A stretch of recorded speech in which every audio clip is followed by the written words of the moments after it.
Hello everyone, welcome to the video. Today we are going to make different types of the drawings. For this one you just have to make a 2 number. After that you just have to make the 2 circles that are smaller in size than the bigger one, and after that you just have to make the triangular ears and rest of the features like the eyes, nose, legs and the cute little paws. This activity is very simple and very easy. It's best suitable for the kids between the age group of 5 to 6. Fill it with some of the bright colors so that it will look more attractive and you will get good grades.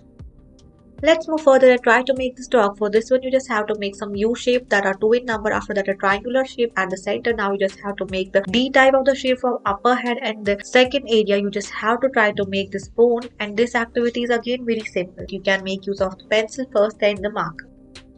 Let's move further. Try to make these cute little bunnies. First you just have to make a sleeping line over which you just have to make the 2 circular shapes. Actually the 4 circular shapes, smaller one then the bigger 2 one. After that you just have to make the triangular ears and the bunny ears. Now the rest of the features like the nose and the eyes area. After that you just have to fill it with some of the bright colors. This activity is again very simple.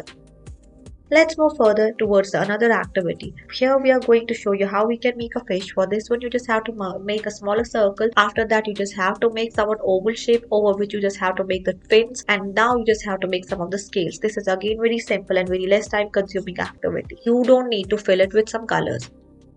Let's move further and try to make this cute little puppy. For this one you just have to make the D shape from 2 opposite ends, and you just have to join both these by a bigger oval shape, and that will represent actually the face area of this dog, and inside this face you just have to make some of the ears, nose and the rest of the body. This activity is again very simple. We are going to make a cute little bell at the center.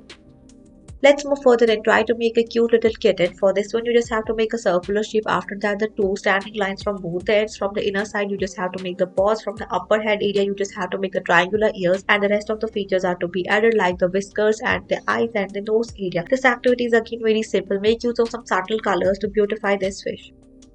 Let's move further and try to make this cat. For this one you just have to make the alphabet B at the center, and you just have to fill it with the color. From the lower area you just have to make the tail, and from the upper portion you just have to make the ears. This activity is very simple, it's very easy, it's small, best suitable for the small kids. Definitely give it a try. First you just have to make the number 3. From the inner side you just have to make a smaller E, and you just have to pause the video so that you can follow the each step properly in a sequential manner like we are here doing here. So you don't forget to make the tail that's somewhat curvier and somewhat long. Let's move further towards another activity. First make a circle. After that you just have to make the small alphabet H, and you just have to again fill it with the color. Here we are making use of the marker. You can even make use of the colors also. Now fill it with some of the bright colors that are present in the giraffe. That's the orange, yellowish and the blacker one. This activity is very good. Let's move further and try to make a sheep. For this one you just have to make somewhat a curvier circular shape over which you just have to make a bigger circle. Then you just have to make the neck and the rest of the body area. This activity is again very simple and it's very cute. It's best suitable for the small kindergarten kids. Definitely give it a try. You don't need to fill it with some bright color. Just give a tint over the cheeks area and you're done. Thank you for watching.